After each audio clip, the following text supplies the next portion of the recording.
لیکن ایرانی میڈیا کے اندر یہ باتیں موجود ہیں چاہے اس کی قیمت کروڑوں انسانوں کی جانیں ہوں کہ ایران حلوہ ثابت نہیں ہوا۔ اچھا، ویسے سعودی عرب کے حوالے سے تو یہ بات آ رہی ہے کہ پاکستان نے بھی کوئی اس میں رول پلے کیا ہے، انہوں نے اس سارے سسٹم کو بریک کیا ہے۔ امریکہ کا جو اڈوں والا معاملہ ہے یا جو اس کی یہاں پہ کنٹرول ہے اس کو ختم کرنا ہے۔ سعودی عرب میں سعودی سفارتخانے کے اوپر ہوا ہے۔ ابھی تو 3 رکنی کمیٹی جو کام کر رہی ہے، بہت ان پاپولر ہوئے ہیں اپنے انتخاب کے بعد سے۔ بسم اللہ الرحمن الرحیم۔ ایک طرف طاقت کا نشہ، وسائل کی بھرمار اور فوجی طاقت کا کوئی مقابلہ ہی نہیں، جبکہ دوسری طرف ایمان، جذبہ حریت ایران نے کمال کر دیا۔ میں ہوں عابد محمود مغل اور آپ دیکھ رہے ہیں رپورٹ ڈیجیٹل، اور میرے ساتھ ہیں حنیف صاحب۔ السلام علیکم سر۔ جی وعلیکم۔ سر، ایران نے تو کمال کر دیا، جس مزاحمت کی توقع نہیں تھی وہ نہ صرف ڈٹ کے کھڑا ہے۔ 28 فروری کو ہونے والے اسرائیل امریکہ کے حملے کے بعد اور ان کے سپریم لیڈر آیت اللہ خامنائی کی شہادت کے بعد کی جو صورتحال ہے، میرے خیال میں امریکہ اور اسرائیل شاید یہ سمجھ رہے تھے کہ یہ حلوہ ہے اور ہم یہ بڑی جلدی اس معاملے کو ہینڈل کر لیں گے، لیکن توقع برعکس ایران نے زبردست مزاحمت کا مظاہرہ کیا، اور اب دونوں طرف سے مختلف دعوے ہیں نقصانات کے اور کامیابیوں کے۔ اس پہ آپ بتائیں کیا صورتحال ہے ابھی؟ اچھا، سب سے پہلے میں یہ بتاؤں گا کہ جو لیٹسٹ ڈیولپمنٹ سامنے آ رہی ہے سید علی خامنائی شہید کے جانشین کی۔ ابھی تو 3 رکنی کمیٹی جو کام کر رہی ہے، نہیں، وہ 3 اور جو ان کمیٹی کی کام کر رہی ہے، لیکن ساتھ جو ان کی سپریم کاؤنسل ہے 88 علماء کی 88 رکنی 88 رکنی، اس کا اجلاس بھی چل رہا ہے۔ صحیح۔ اس حوالے سے کوئی سرکاری بیان ابھی نہیں آیا، لیکن اسرائیل کا میڈیا اور کچھ دیگر میڈیا جو ہے وہ یہ اطلاع دے رہا ہے یا یہ خبر دے رہا ہے کہ سید علی خامنائی شہید کے بیٹے سید مجتبیٰ علی خامنائی کو ان کا جانشین منتخب کر لیا گیا ہے، اس کی ویسے یا کوئی منتخب سرکاری ہونے کے قریب ہے۔ اس کی کوئی سرکاری ابھی تک سامنے وضاحت نہیں آئی۔ میں نے پہلے بتایا کہ ایران کی طرف سے اس طرح کا کوئی سرکاری اعلان نہیں ہے، صحیح۔ لیکن ایرانی میڈیا کے اندر یہ باتیں موجود ہیں۔ ایرانی میڈیا بھی یہ کہہ رہا ہے کہ وہ اس وقت جانشینی کے مضبوط ترین امیدوار تو ہیں۔ کیا کوئی اور بھی ہیں امیدوار جو کنسیڈر کیے جا سکتے ہیں؟ اور بھی امیدوار، لیکن وہ اس طرح ہے کہ اس طرح انتخاب نہیں ہوتا کہ لوگ نامینیشن پیپر دیں اور وہاں پہ ووٹنگ ہو۔ وہ تو 88 رکنی جو ممبرز ہیں، وہ جو جس امیدوار کو سب سے بہتر سمجھیں گے اسی کو سامنے لائیں گے۔ یہ اسی طرح ہے کہ وہ سپریم کونسل جو ہے وہ خود جس کو بہتر کرے گی اس کا انتخاب کرے گی، لیکن یہ قیاس آرائیاں ہیں کہ وہ اس وقت مضبوط ترین امیدوار ہیں۔ سید مجتبیٰ علی خامنائی جو ہیں یہ 56 سال کے ہیں جی، اور یہ سید علی خامنائی کے دوسرے بیٹے ہیں۔ ان سے بڑے بھی ہیں۔ ہاں جی۔ اچھا، یہ ہر ابھی دیکھتے ہیں کہ آنے والے دنوں میں کیا ڈیولپمنٹ ہوتی ہے۔ اب آتی ہیں ہم اس موضوع کی طرف جس پر آپ نے کہا۔ جی بالکل، یہ بات آپ کی درست ہے کہ ایران حلوہ ثابت نہیں ہوا، اور میرا خیال ہے کہ اس کو امریکہ کو اور اسرائیل کو بھی بخوبی اندازہ تھا کہ یہ حلوہ نہیں ہے، ان کو وہاں سے سخت مزاحمت ملے گی، اسی لیے وہ کافی تیاری کے ساتھ اور تقریباً 3 ماہ کی تیاری کے بعد اور وہ دھمکیوں کے بعد وہ حملہ جو ہے انہوں نے کیا ہے۔ لیکن اب بھی جو سب سے بڑا کمال کیا ہے ایران نے، وہ ان کے اینٹی میزائل سسٹم کو بریک کرنا ہے۔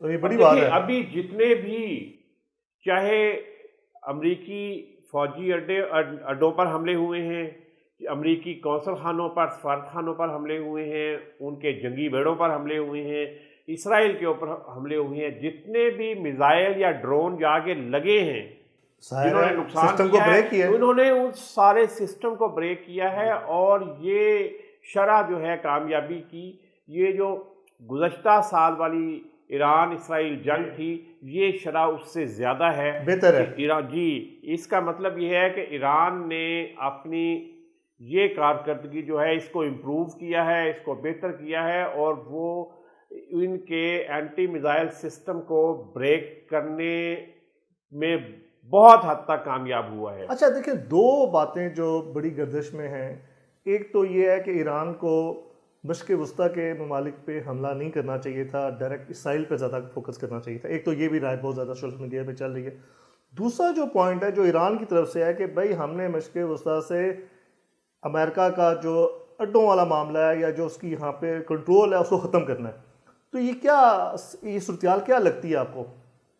دیکھیں، اگر ہم جنگی وہ جو اصول و ضوابط ہوتے ہیں ان کی بات کریں تو پھر تو واقعی ان ممالک پہ حملہ نہیں کرنا چاہیے تھا، اور یہ 4 دن گزرنے کے بعد بھی سعودی عرب، UAE، کویت، بحرین، قطر، ان ممالک نے جواب نہیں دیا، ایرانی حملے کا کوئی جواب نہیں دیا، ریٹیلیٹ نہیں کیا۔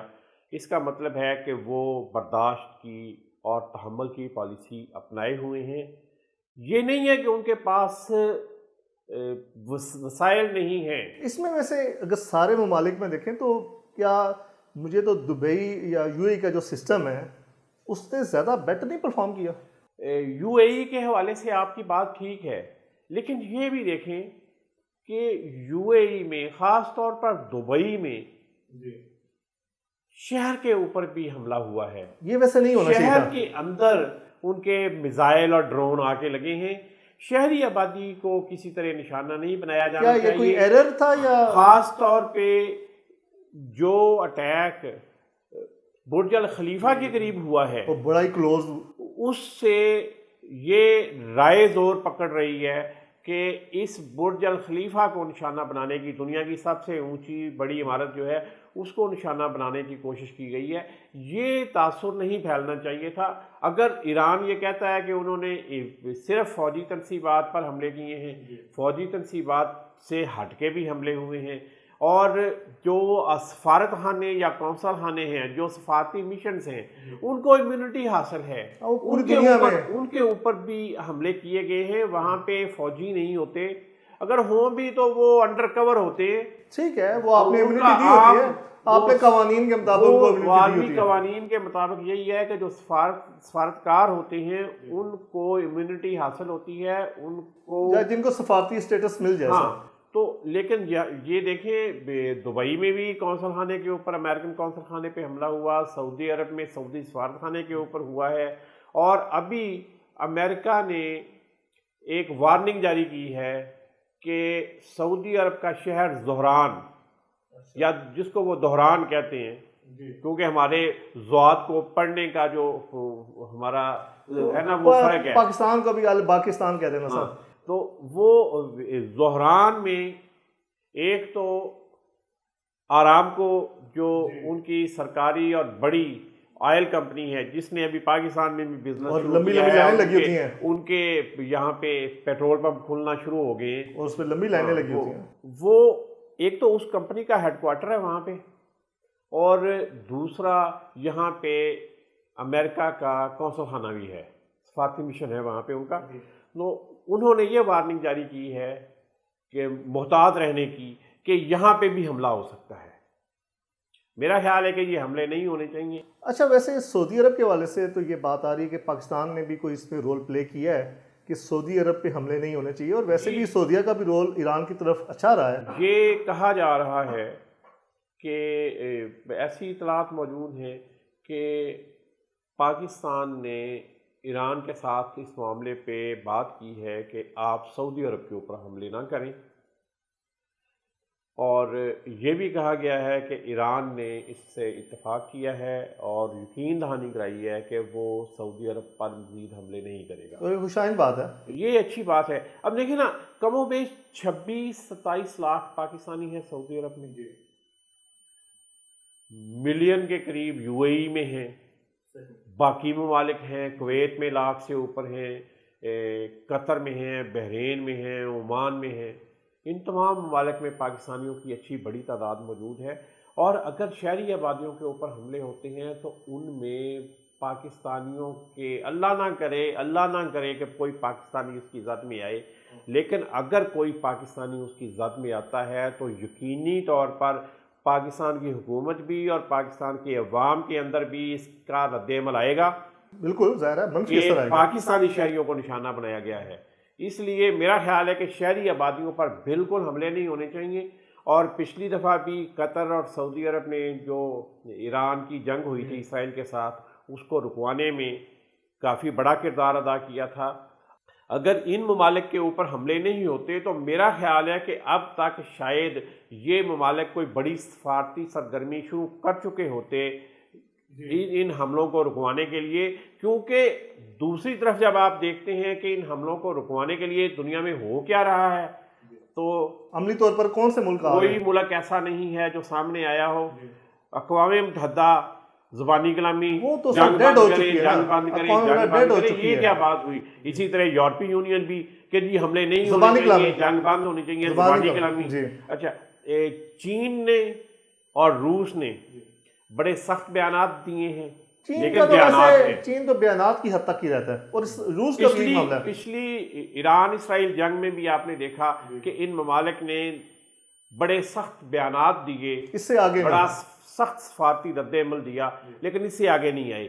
ظاہر ہے کہ کوئی بھی ملک کسی دوسرے ملک کی جنگ کے اندر اپنے آپ کو نہیں جھونکے گا۔ اچھا، ایک چیز بڑی گردش میں ہے کہ نشانہ اس وقت تو ایران ہے، لیکن اصل کہتے ہیں کہ یہ تو ایران بہانہ ہے، اصل نشانہ سعودی عرب یا مشرق وسطیٰ کو گھیرنا ہے۔ تو کیا یہ جنگ کا دائرہ اگر پھیلتا ہے، باقی ممالک میں بھی داخل ہو جاتا ہے، تو یہ تو پھر پورا خطہ جو ہے نا اس کی لپیٹ میں آ جائے گا؟ نہیں، وہ تو میڈیا میں یہاں تک بھی کہا جاتا رہا ہے کہ جی پاکستان اگلا اگلا نشانہ نشانہ، ہے، لیکن آپ دیکھیں اس کا آفیشلی کتنا سخت رد عمل آیا ہے کہ پاکستان، ایران یا کوئی دوسرا ایسا ملک نہیں ہے جس کے اوپر آپ حملہ کر لیں۔ پاکستان نے تو بڑا اچھا اس کے اوپر ریئیکشن دیا بہت رد ہے، عمل اور پاکستان نے ثابت بھی کیا ہے اپنے سے کئی گنا بڑے دشمن کو، جو اس نے ابھی مئی میں جب پچھلے سال اس کو دانت کھٹے کیے ہیں، وہ تو اس نے ثابت بھی کیا ہے، اور انشاءاللہ پاکستان ان کے لیے کوئی حلوہ ثابت نہیں ہوگا۔ بہرحال ایران نے ایک اچھی مزاحمت دکھائی ہے جی۔ ایران نے بہت زیادہ مزاحمت دی ہے، اتنی کی توقع نہیں تھی کہ ایک ملک جس نے 8-10 مہینے پہلے ایک جنگ لڑی ہے وہ دوبارہ اتنی بڑی جنگ جو ہے اس میں نہ صرف مقابلہ کرے گا بلکہ اوفینسو بھی ہوگا، وہ خود بڑھ کے اتنے حملے کرے گا۔ اب دیکھیں جو ایران کہہ رہا ہے وہ تو کہتے ہیں کہ جی ہم نے 550 سے زیادہ، تقریباً 600 کے قریب جو ہیں امریکی فوجیوں کو مار دیا ہے۔ اچھا، یہ سر ایک اور چیز جو یہ بہت بڑا فیکٹر آتا ہے کہ جب بھی کوئی حکومت یا حکمران اپنے ملک میں ان پاپولر ہو جاتے ہیں تو وہ یہ کرتے ہیں کہ وہ جنگ چھیڑ دیتے ہیں، جیسے نیتن یاہو کا بھی کہہ رہے ہیں کہ اس کے لیے بھی مشکلات ہیں، امریکن پریزیڈنٹ کے لیے بھی مشکلات ہیں۔ اب یہ ساری سچویشن بنتی ہے تو یہ دوسرے ملکوں کو تباہی کی طرف دوچار کر دیتے ہیں۔ یہ فیکٹر کہاں تک کام کر رہا ہے؟ یہ آپ کی بات درست ہے، خاص طور پہ ڈونلڈ ٹرمپ جو ہے وہ امریکہ میں بہت ان پاپولر ہوئے ہیں اپنے انتخاب کے بعد سے۔ خاص طور پہ انہوں نے جس طرح کے فیصلے لیے ہیں، غیر ملکیوں پر پابندیاں لگا رہے ہیں، ٹیرف ہے، ٹیرف میں صرف یہ نہیں ہے کہ جو ملک ایکسپورٹس کرتے تھے وہ متاثر ہوتے ہیں، وہ کمپنیاں، وہ لوگ، وہ تجارتی ادارے جو وہاں سے باہر سے چیزیں منگوا کے تو اپنا بزنس چلا رہے تھے وہ بھی بہت بری طرح متاثر ہو رہے ہیں، کہ جو چیزیں اگر باہر سے نہیں جا رہی تو وہ بھی متاثر ہو رہے ہیں۔ اچھا، پھر ان کے سفارتی تعلقات جو ہیں ان کے اندر جھول آیا ہے۔ ایران اس کو، امریکہ اور کینیڈا کو دنیا ایک ہی ملک سمجھتی تھی اور ایک ہی ملک کی طرح یہ چلتے تھے، لیکن عملی طور پر تو ثابت ہو گیا نا۔ آپ دیکھیں کہ ان کے درمیان کتنا زیادہ تناؤ ہے اور ان میں کتنے زیادہ فاصلے پیدا ہوئے ہیں، اور یہ ٹرمپ کے دور میں ہی ہوئے ہیں۔ ہاں، اسی طرح یورپی یونین بالکل ایک تھی، نیٹو جس کو کہتے ہیں وہ تو ہر وقت کسی بھی امریکن فیصلے پہ آمین کہنے کے لیے تیار ہوتے تھے کہ جناب ہم حاضر ہیں، ہمارے لیے حکم کریں۔ انہوں نے افغانستان کے معاملے میں ثابت کیا، انہوں نے عراق کے معاملے میں یہ ثابت کیا، انہوں نے شام کے معاملے میں یہ ثابت کیا، لیکن اب نیٹو بھی اس طرح کھل کے سارے ممالک امریکہ کے ساتھ نہیں ہیں۔ یہ بڑا فرق آیا ہے، اور ٹرمپ ان پاپولر ہے اور وہ اپنی پاپولیرٹی کو واپس لانے اور دوبارہ مضبوط کرنے کے لیے اتنا بڑا ایڈونچر چاہتا ہے کہ وہ کوئی اتنی بڑی فتح حاصل کر لے کہ لوگ اس کے دوبارہ دیوانے ہو جائیں. چاہے اس کی قیمت کروڑوں انسانوں کی جانیں ہوں.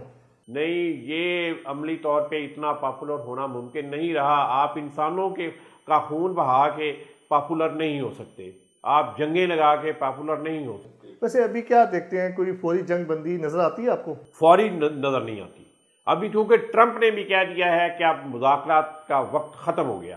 اس میں ایرانی عوام کا میں سمجھتا ہوں بہت بڑا کردار ہے. جو پہلے ایک باتیں چل رہی تھی کہ جی وہاں پہ ریجیم چینج کے لیے عوام بھی کھڑی ہو گئی ہے، وہ تو بہرحال لگتا ہے بالکل مسترد ہو کے کام. نہیں، اس وقت بھی تھوڑے سے لوگ تھے. ایرانی ایک بڑی متحد قسم کی قوم ہے. دیکھیں ان کے درمیان اتنا مضبوط بانڈ ہے کہ مذہب ایک، زبان ایک، ثقافت ایک. ہم تو مختلف ثقافتوں مختلف زبانوں کا مجموعہ ہے نا. ٹھیک ہے، وہ ایک بالکل ایک ہیں، ہر سطح پہ ایک ہیں، اور وہ امریکہ کے خلاف بھی ایک ہیں. جی ناظرین، ہم دعا کرتے ہیں کہ اللہ پاک مسلمانوں کے لیے عافیت والا معاملہ رکھیں. آپ کو ویڈیو کیسی لگی کمنٹس میں بتائیے گا. چینل کو لائک شیئر کریں. دیکھتے رہیں رپورٹ ڈیجیٹل. پاکستان زندہ باد.